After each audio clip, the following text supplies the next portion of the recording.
human adopted the most hated dragon in Starshelter, and the galaxy was shocked.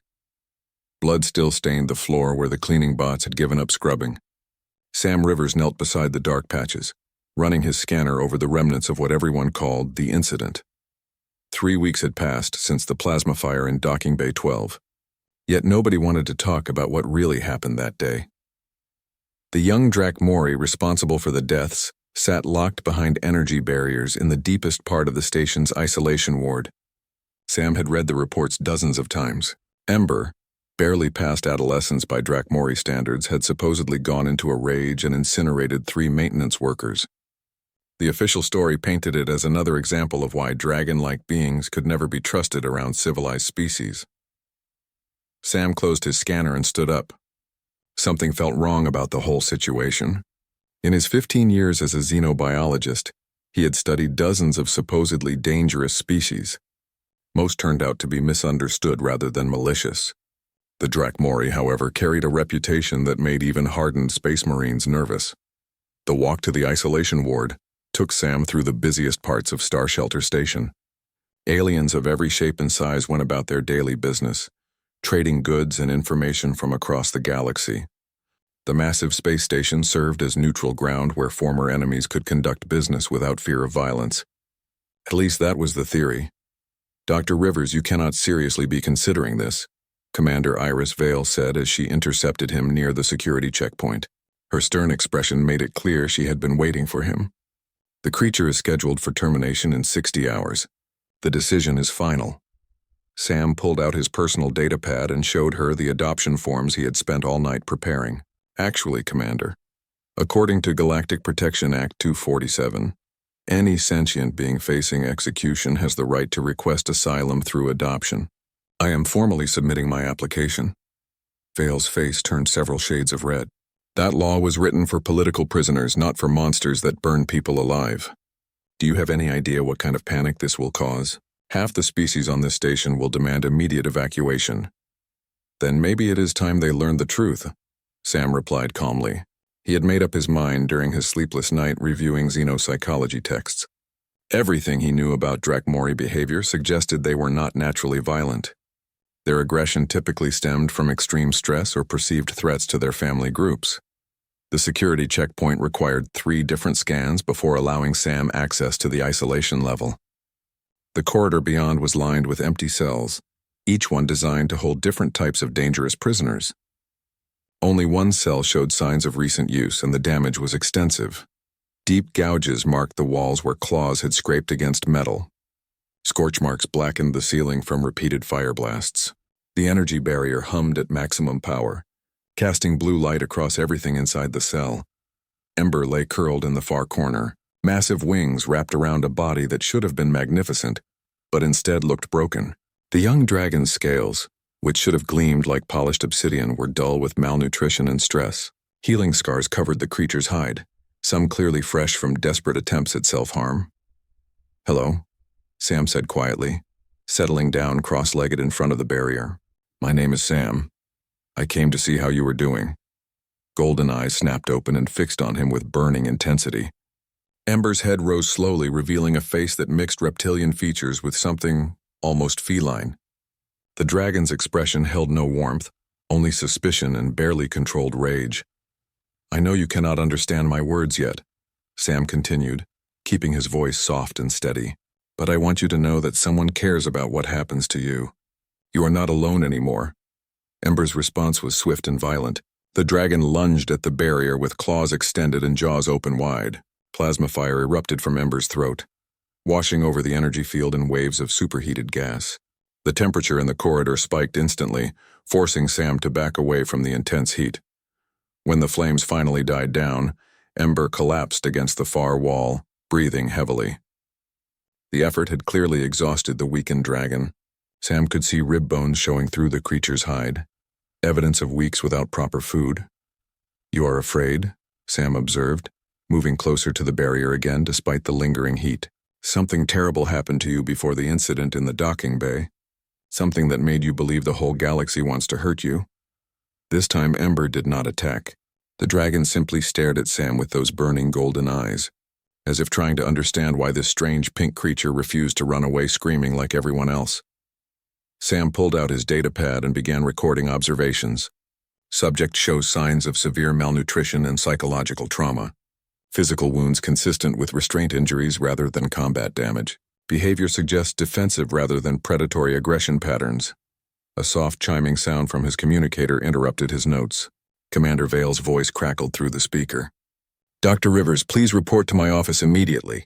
The Zenthari Council has filed an emergency petition to block your adoption request. They are threatening to close their trade routes to human space if we allow you to proceed." Sam looked at Ember one more time before standing up. The dragon had not moved, but those golden eyes tracked his every movement. Something passed between them in that moment. A recognition that both beings had been abandoned by those who should have protected them. "I will be back tomorrow," Sam promised. "And every day after that until they let me take you out of this place. You have my word." As he walked away, Sam could have sworn he heard a sound that might have been a whimper coming from the cell behind him. For the first time in weeks, Ember had made a sound that was not a roar or a growl. It was the sound of hope being born in the darkest of places. The adoption hearing was scheduled for the following morning. Sam spent the rest of the day preparing his case and researching everything he could find about Drakmori psychology and social structure. What he discovered would change everything he thought he knew about the most feared species in the galaxy. Sparks flew from damaged conduits as Ember thrashed against the walls of Sam's personal quarters. The young dragon had been free from the isolation cell for less than 6 hours, and the destruction was already impressive. Furniture lay in pieces across the floor. The environmental controls flickered on and off, and scorch marks decorated every surface. Sam sat quietly in the corner, making notes on his datapad while dodging the occasional piece of flying debris. The adoption hearing had been a nightmare of political maneuvering and barely contained panic, but somehow his request had been approved. Now came the hard part of actually building trust with a creature that had every reason to hate all sentient life. "The Zenthari delegation has withdrawn from the station," Commander Vale announced over the communicator, her voice tight with stress. "The Mollusk Collective is demanding your immediate arrest, and someone started a riot in the alien quarter about an hour ago. 3 shop owners are in medical bay with burn injuries from protesters, who thought they were Drakmori sympathizers." Sam looked up from his datapad as Ember demolished what remained of his dining table with one powerful swipe of a clawed foot. "How much time do I have before you are forced to reverse the adoption?" "Maybe a day if we are lucky," Vale replied. "The political pressure is enormous. Half the galaxy thinks humans have lost their minds, and the other half thinks we are planning to weaponize Drakmori for some kind of military advantage." Ember suddenly stopped, destroying furniture, and turned those burning, golden eyes toward Sam. The dragon's head tilted slightly, as if trying to understand the conversation. For a moment, Sam thought he saw something other than rage in that alien gaze. Curiosity, perhaps, or even confusion. "You understand more than you let on, don't you?" Sam said softly, addressing Ember directly. "You know what they are saying about you out there. You know they all want you dead." The response was immediate and devastating. Ember reared back and unleashed a torrent of plasma fire that would have incinerated Sam if he had not already moved behind the reinforced blast shield he had installed that morning. The heat was so intense that the metal began to glow cherry red. When the flames finally stopped, Sam emerged from cover to find Ember collapsed on the floor, sides heaving with exhaustion. The poor creature had barely eaten anything since arriving, and these displays of power were draining what little energy remained. Sam approached slowly, keeping his hands visible and his movements predictable. He had brought a selection of foods that his research suggested might appeal to Drakmori dietary preferences. Raw meat from several different species, various crystalline formations that might provide essential minerals, and even some exotic fruits from worlds known to have Drakmori populations. "I know you are hungry," Sam said, placing the food offerings just outside Ember's reach. "I know you are scared and angry and probably want nothing more than to burn this whole station down. But I also know you are more than the monster everyone thinks you are." Ember raised one massive head and stared at the food. The dragon's nostrils flared as various scents registered, and Sam could practically see the internal struggle between hunger and pride. After several long minutes, Ember stretched out a clawed hand and delicately picked up a piece of crystalline formation. examining it carefully before biting down with obvious satisfaction. That small act of trust marked the beginning of everything that followed. Over the next several hours, Sam began implementing the meditation techniques he had adapted from human mindfulness practices. The key insight had come from his research into Drakmori neurology. Unlike most species, dragons were naturally empathic, able to sense and share the emotions of those around them. The isolation had been slowly driving Ember insane. "Close your eyes and focus on your breathing," Sam instructed, demonstrating the technique himself. "Feel the air entering your lungs. Hold it for a moment, then let it flow out slowly. Try to empty your mind of everything except that simple rhythm." At first, Ember showed no interest in these strange exercises, but as Sam continued his own meditation, something unexpected happened. The dragon began to calm down, matching the steady rhythm of Sam's breathing almost unconsciously. The empathic connection that made Drakmori such powerful psychic beings was finally working in a positive direction. The breakthrough came on the second day, when Sam made the decision to share his own traumatic memories with Ember. He had lost his wife and daughter in a transport accident 5 years earlier, a tragedy that had driven him to dedicate his life to understanding alien psychology. As he meditated on those painful memories, allowing himself to truly feel the grief and loss, Ember suddenly went very still. For the first time since their meeting, the dragon approached Sam voluntarily. Ember's massive head came down until those golden eyes were only inches from Sam's face. What passed between them in that moment was beyond words or explanation. It was pure emotion, shared understanding, and the recognition that pain was universal regardless of species. "You lost someone too," Sam whispered, tears running down his cheeks as images flashed through his mind. A larger dragon, ancient and wise, being dragged away by armed figures while a younger Ember screamed in helpless rage. "They took someone precious away from you and you could not stop them." Ember's response was not fire or violence, but something far more precious. The dragon began to make a sound Sam had never heard before, a low humming note that seemed to resonate through the ship's hull. It was a song of mourning, a lament for all the things that had been lost and could never be recovered. Sam found himself humming along, adding his own human voice to Ember's alien melody. Two beings from completely different worlds, united by grief and the fragile hope that understanding might be possible after all. The communication breakthrough opened floodgates that had been sealed for months. Through shared images and emotions, Ember began to tell Sam the real story of what had happened in Docking Bay 12. The young dragon had not attacked the maintenance workers in a fit of rage. Instead, Ember had tried to protect another Drakmori who was being tortured by illegal researchers. The plasma fire had been an accident, caused when Ember's rescue attempt went wrong and ignited fuel lines throughout the docking bay. The 3 deaths had been tragic mistakes, not deliberate murders. But by the time anyone could investigate properly, the other Drakmori had been spirited away and Ember was left to take all the blame. "We will find them," Sam promised as understanding dawned. "We will find the ones who did this and make sure they cannot hurt anyone else. But first, we need to show the galaxy that you are not the monster they think you are." Outside their quarters, the protests continued to grow. Political pressure mounted as more species threatened economic sanctions against humanity. But inside that small room, 2 unlikely friends were building something that would change the course of galactic history. They were proving that trust could bridge any gap no matter how wide or deep. News broadcasts from every corner of the galaxy carried the same shocking headline: a human had adopted a Drakmori. Not just any Drakmori, but the one responsible for 3 deaths on Starshelter Station. The reaction was swift, powerful, and overwhelmingly negative. Sam watched the feeds from his quarters while Ember dozed peacefully nearby. The young dragon had finally started eating regularly and showed signs of recovering from months of isolation. But outside their small sanctuary, the political storm was growing into a hurricane that threatened to tear apart decades of interspecies cooperation. The human species has demonstrated dangerous naivety that threatens galactic security, declared Ambassador Crix of the Zenthari Council during an emergency session. "We cannot allow emotional attachment to override rational judgment when dealing with known killers." The Mollusk Collective's response was even harsher. Their trade representative announced immediate suspension of all commercial activities with human worlds. This reckless action proves that humans lack the wisdom necessary for membership in civilized galactic society.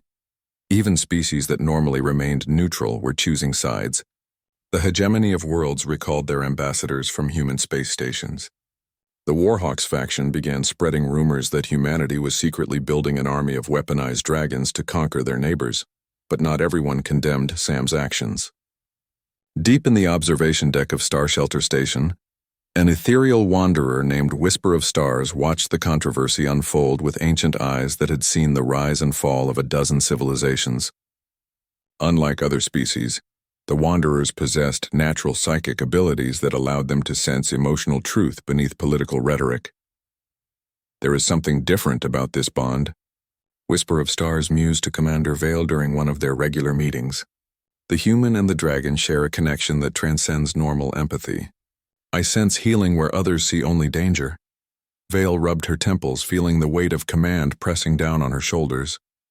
The formal tribunal is scheduled for tomorrow morning. 15 species have sent representatives to demand Ember's immediate execution. If I cannot convince them otherwise, both Sam and his dragon will be removed from the station by force. The tribunal convened in Starshelter's largest conference chamber, a circular amphitheater designed to accommodate the wildly different body types of various alien species. Representatives from across the galaxy had gathered to witness what many expected to be the final chapter in the short-lived human Drakmori experiment.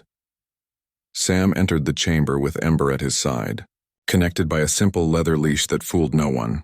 If the dragon wanted to break free and cause havoc, a strip of animal hide would not stop the destruction. But Ember walked calmly beside Sam, golden eyes taking in the assembled crowd without showing any sign of aggression. This tribunal will determine whether the adoption of the Drakmori designated as Ember shall be permitted to continue, announced Chief Arbiter Thorn, a massive crystalline being whose species had been mediating interstellar disputes for millennia. Dr. Rivers, you may present your case. Sam stepped forward, acutely aware that dozens of alien eyes were watching his every move. Some observers wore expressions of curiosity, but most showed barely concealed hostility. He could feel the fear radiating from the assembled delegates, a primal terror that had been passed down through generations of stories about dragon attacks.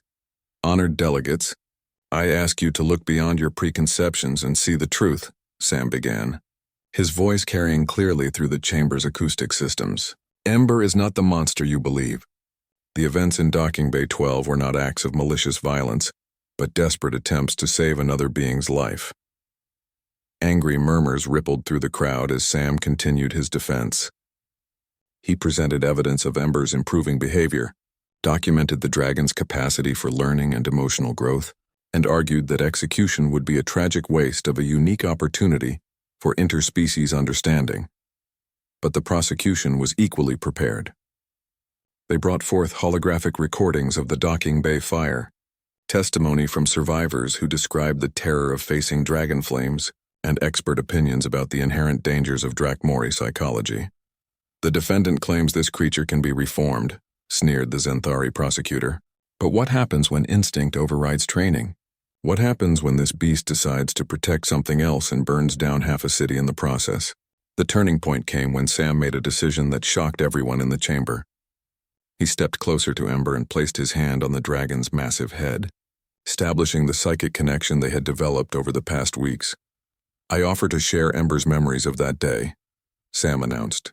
Let the tribunal see what really happened through the dragon's own eyes. The request was unprecedented. Direct psychic contact with a Drakmori was considered extremely dangerous, potentially fatal to most species. But Whisper of Stars volunteered to facilitate the connection, using ethereal wanderer abilities to safely bridge the gap between dragon and alien minds. What the tribunal witnessed changed everything they thought they knew about the Docking Bay incident. Through Ember's memories, they saw the truth. An elderly Drakmori, barely alive, chained to an examination table while researchers harvested scales and blood samples. They felt Ember's desperate need to save this elder, a dragon who had served as parent and teacher during the young one's childhood. The plasma fire had not been an attack, but an accident caused when Ember's rescue attempt damaged the lab equipment. The 3 deaths had been terrible mistakes, not deliberate murders. And in the chaos that followed, The elder Drakmori had been spirited away to parts unknown while Ember took all the blame. The silence in the chamber was deafening as the shared vision ended.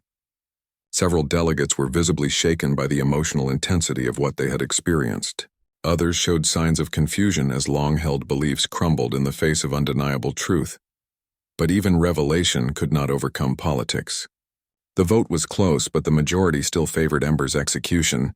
Too many species had too much invested in viewing Drakmori as irredeemable monsters. Changing that perception would require admitting to centuries of injustice. That night, as Sam and Ember waited for the final sentence to be carried out, assassins moved through the station's maintenance corridors. Representatives from the Shadow Syndicate had decided that both human and dragon posed too great a threat to their profitable slave trade. If the tribunal would not solve the problem, more direct methods would be employed. The attack came without warning. Armed figures burst into Sam's quarters with weapons designed specifically for killing Drakmori. Energy nets crackled with electricity meant to paralyze dragon nervous systems. Plasma rifles charged to temperatures that could melt through even the toughest scales. Ember's response was immediate and instinctive. But instead of the destructive fire everyone expected, the dragon created something entirely different. A shimmering barrier of controlled energy surrounded both Sam and Ember, deflecting the assassin's weapons while sending out a telepathic distress call that reached every psychically sensitive. Being on the station security arrived within minutes to find the would-be killers unconscious but unharmed, subdued by precisely controlled psychic pressure that had left them alive but helpless. Ember had demonstrated the one thing no one thought possible: perfect control over deadly abilities, used for protection rather than destruction. The failed assassination attempt changed public opinion overnight. Suddenly, beings across the galaxy began asking uncomfortable questions about who really wanted Ember dead and why. The investigation that followed would uncover secrets that had been buried for centuries. Secrets that would reshape everything the galaxy thought it knew about the most feared species among the stars. Security footage from the assassination attempt revealed something that chilled Sam to the bone. The attackers had moved with military precision, using equipment that was not available on the civilian market. Their weapons were specifically designed for capturing Drakmori alive, not killing them. Someone with significant resources and detailed knowledge of dragon physiology had wanted to take Ember, not eliminate the threat. Commander Vale played the recordings again in her office while Sam and Ember watched from across her desk. The young dragon remained calm during the viewing, but Sam could feel waves of recognition coming through their psychic bond. Ember had seen these types of weapons before, during the capture of the elder dragon in the research facility. The energy signature on these capture nets matches technology, reported stolen from 3 different military installations. Over the past 2 years, Vale explained, highlighting sections of her analysis. Someone has been systematically acquiring Drakmori-specific equipment for months, possibly years. A soft chime indicated an incoming priority message. Dr. Lynn Torres appeared on the wall screen, her expression grim despite the late hour on her homeworld. The human historian had been working around the clock since Sam's tribunal, digging through archives that most people had forgotten existed.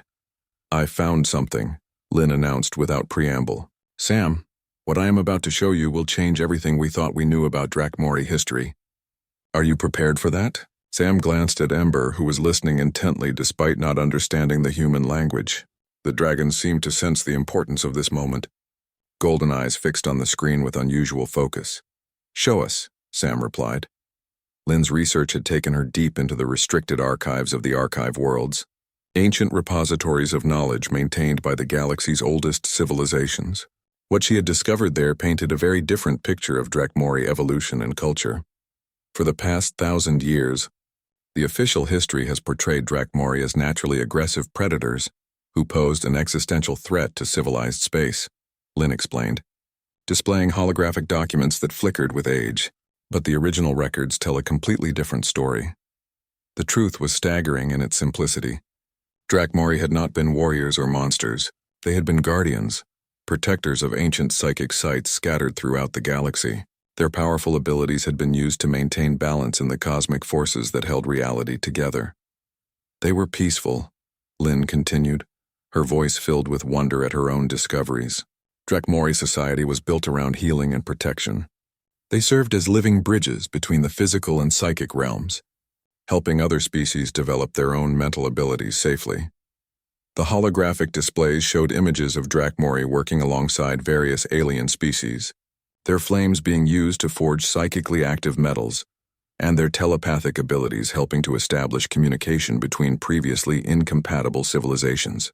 They had been teachers, healers, and guardians of cosmic stability.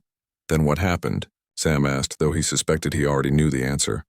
War, Lynn replied grimly. About 800 years ago, several major powers discovered that Drakmori psychic essence could be harvested and used to create incredibly powerful weapons and technology. The peaceful dragons became targets for industrial-scale hunting and enslavement. The historical records painted a picture of systematic genocide disguised as necessary defense. Drakmori communities were attacked under the pretense of preventing future aggression. Survivors were captured and used as living batteries to power psychic technology. Over generations, the trauma of constant persecution had transformed a peaceful species into the fearful, aggressive creatures the galaxy knew today. The Drakmori we encounter now are not naturally violent, Lynn concluded. They are the traumatized descendants of a species that was deliberately brutalized into becoming the monsters everyone feared they might be. Ember's reaction to this revelation was immediate and powerful. The dragon began to glow with an inner light that Sam had never seen before, scales shimmering with colors that shifted across the spectrum. Through their psychic bond, Sam felt Ember accessing genetic memories that had been locked away for centuries. The memory stones, Ember spoke for the first time, the words forming in Sam's mind with crystal clarity. We must find the memory stones. Sam nearly fell out of his chair. In all their weeks together, Ember had never attempted direct telepathic communication. The dragon's voice in his mind was like hearing music after a lifetime of silence, beautiful and alien but somehow familiar. What are memory stones? Sam asked, both aloud and through their mental connection. Images flooded Sam's consciousness as Ember shared ancestral knowledge. The memory stones were crystalline formations created by ancient Drakmori to preserve their history and culture. Each stone contained the compressed experiences of entire generations, accessible only to dragons with sufficient psychic development. They are hidden on the archive worlds, Ember explained, protected by old pacts that even the hunters could not break. If we can reach them, I can learn who my people truly were. The journey to the archive worlds required special permission from the Galactic Council, something that seemed impossible given the current political climate.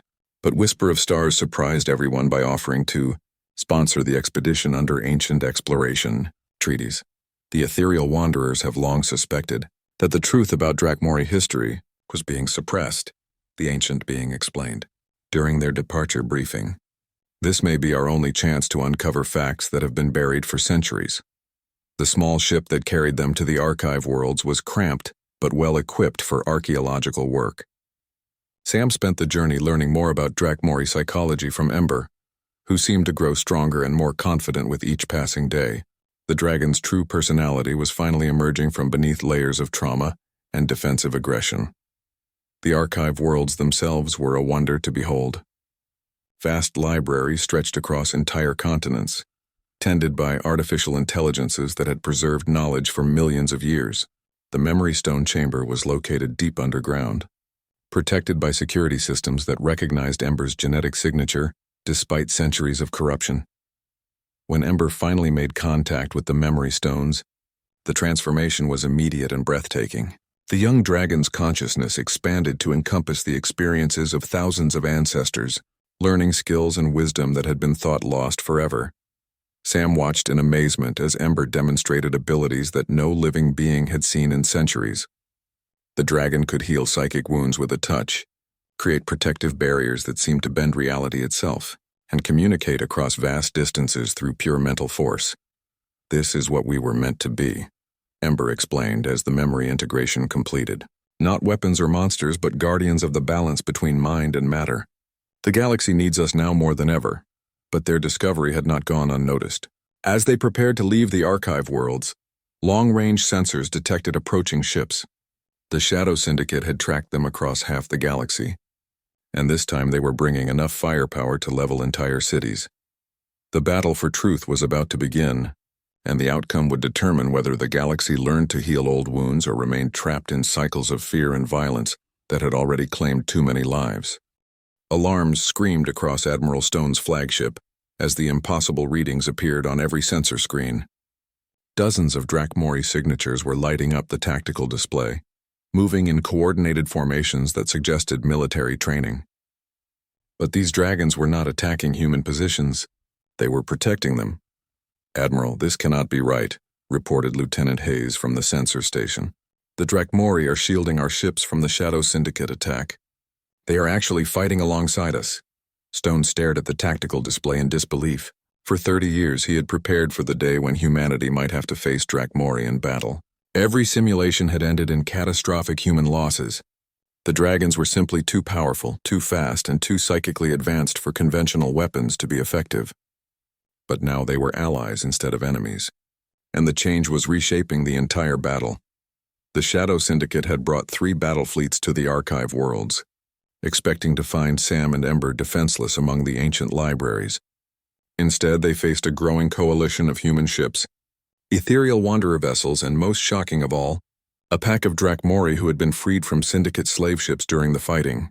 "How is this possible?" Stone demanded as another wave of enemy fighters was incinerated by dragon fire that precisely targeted weapon systems without harming the pilots. "Where did Dr. Rivers find trained military dragons?" The answer came through an encrypted channel from Sam himself, transmitted from the surface of the Archive world, where he and Ember were still working with the memory stones. "Admiral, these dragons are not trained soldiers. They are refugees who have been remembering what they were meant to be." Stone listened in amazement as Sam explained what they had learned from the ancient records. The Drakmori fighting above them were former slaves who had been used as living weapons by the Shadow Syndicate. But when Ember had made psychic contact with them during the battle, something extraordinary had happened. The young dragon's connection to the memory stones had allowed Ember to share the recovered knowledge with others of the same species. For the first time in centuries, enslaved Drakmori were remembering their true nature as protectors rather than destroyers. The change was so fundamental that many had turned on their captors instantly, breaking free from psychic conditioning that had taken years to establish. "They are not fighting for revenge," Sam continued over the communication channel. "They are fighting to protect the innocent and preserve the truth we have uncovered here. This is what Drakmori were always meant to do." But the revelation raised as many questions as it answered. If dragons could be freed from their conditioning so easily, why had it taken so long for anyone to try? The answer came from an unexpected source when Dr. Lynn Torres joined the communication from her research station. "The key factor is the human element," Lynn explained, her voice filled with excitement despite the battle raging overhead. "Sam, you succeeded where others failed because humans are naturally empathetic but not naturally psychic. Most species either lack the emotional intelligence to connect with traumatized Drakmori, or they have psychic abilities that trigger defensive responses." The explanation made perfect sense once Lynn had stated it. Telepathic species like the ethereal wanderers or the Zenthari approached Drakmori through psychic channels that were associated with centuries of abuse and control. Non-psychic species like the mollusks simply could not understand the emotional complexity needed to heal such deep trauma. Humans occupied a unique middle ground. They had enough empathy to understand suffering without triggering psychic defenses, and enough stubborn determination to keep trying when other species would have given up. It was a combination that had never existed in the galaxy before humanity joined the galactic community.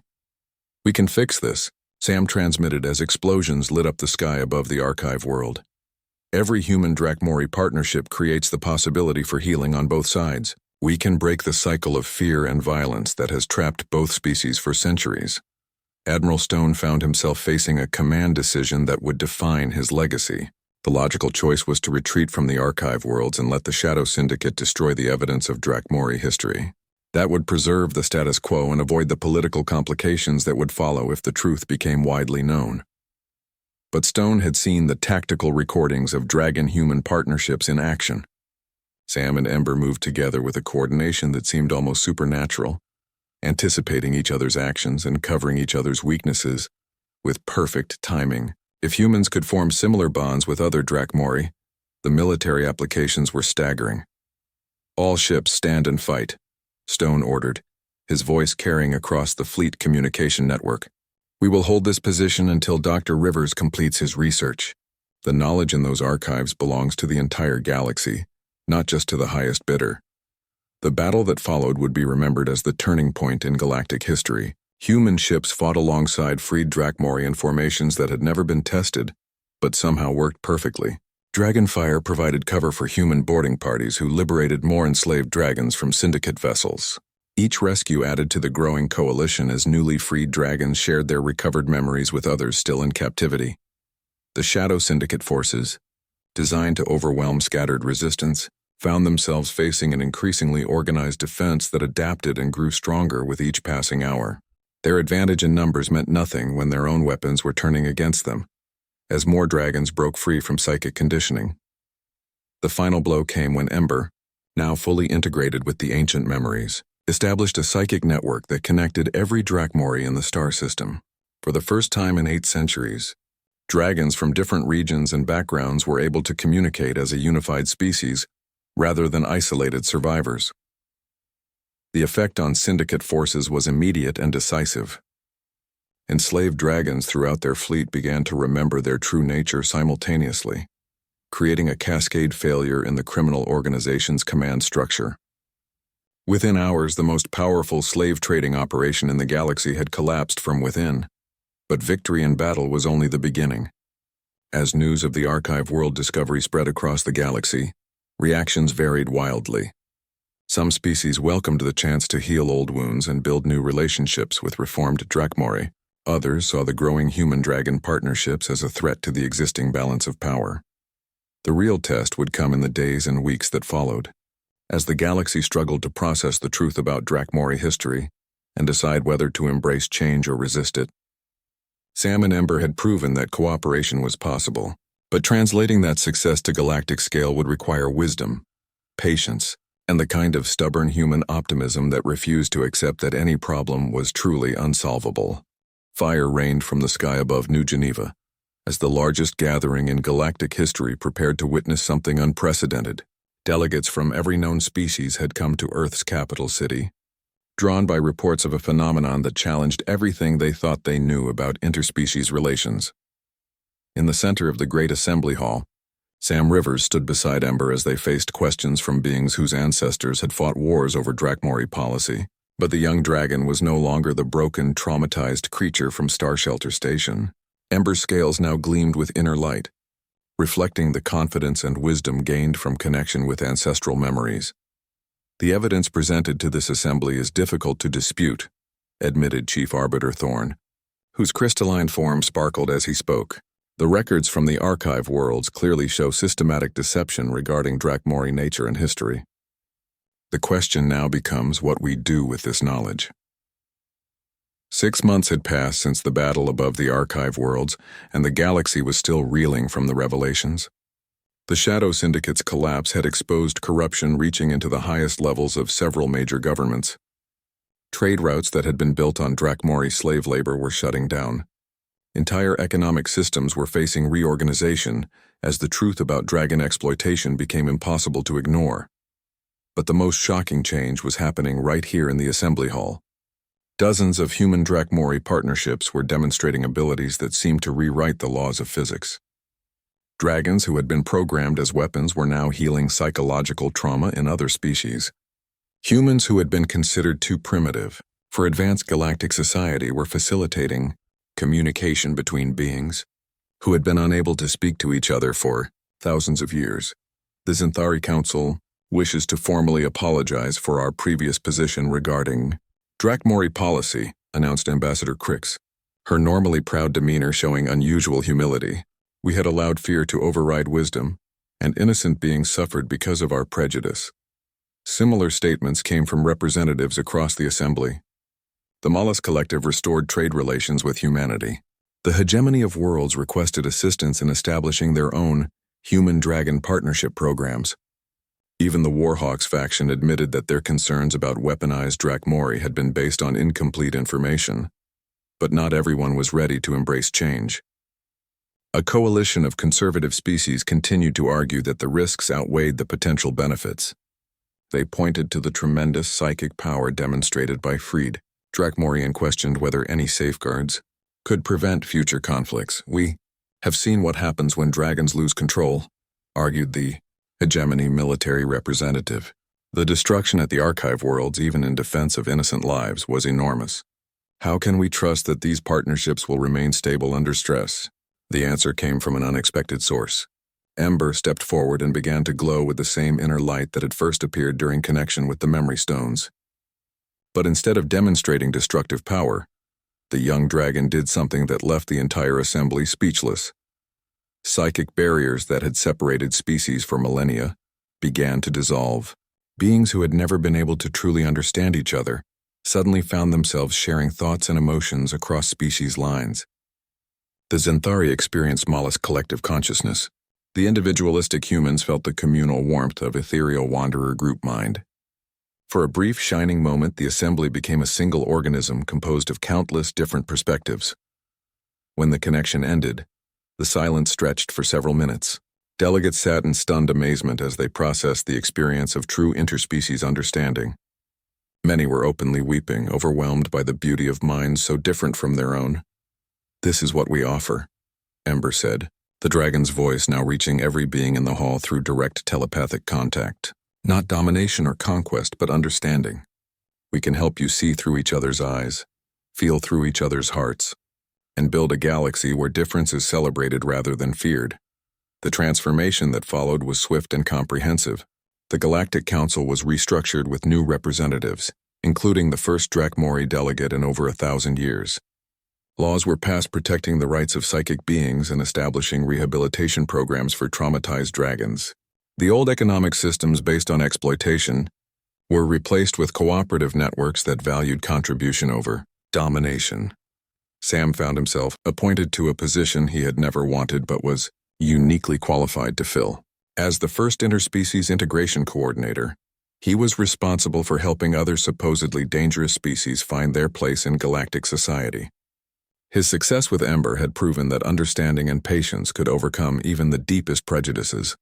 The work was challenging, but rewarding. Species that had been written off as irredeemably hostile turned out to have gifts that enriched the entire galactic community. The Void Wraiths, feared for their ability to phase through solid matter, became incredible emergency rescue specialists. The Hive Minds, distrusted for their collective consciousness, revolutionized collaborative research and problem solving. But perhaps the most important change was happening on a personal level. Across the galaxy, beings were forming partnerships that would have been unthinkable just a year earlier. Human Drakmori teams were the most visible, but they were far from the only ones.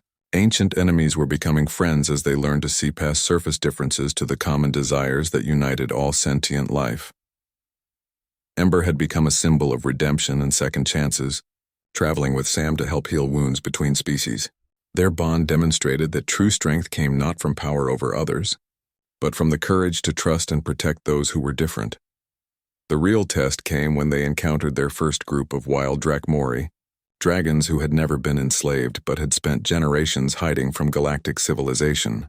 These ancient beings were suspicious of any contact with other species, remembering only the hunting and persecution that had driven them into exile. "We do not trust the soft skins," growled the pack leader, a massive dragon whose scales bore the scars of countless battles. "They speak of friendship while building cages in their minds." But Ember was no longer the frightened youngster who had been locked in Starshelter's isolation ward. The connection with ancestral memories had awakened powers and wisdom that commanded respect from even the oldest dragons. When Ember shared the Memory Stone's revelations with the wild pack, their hostility melted away like ice in summer warmth.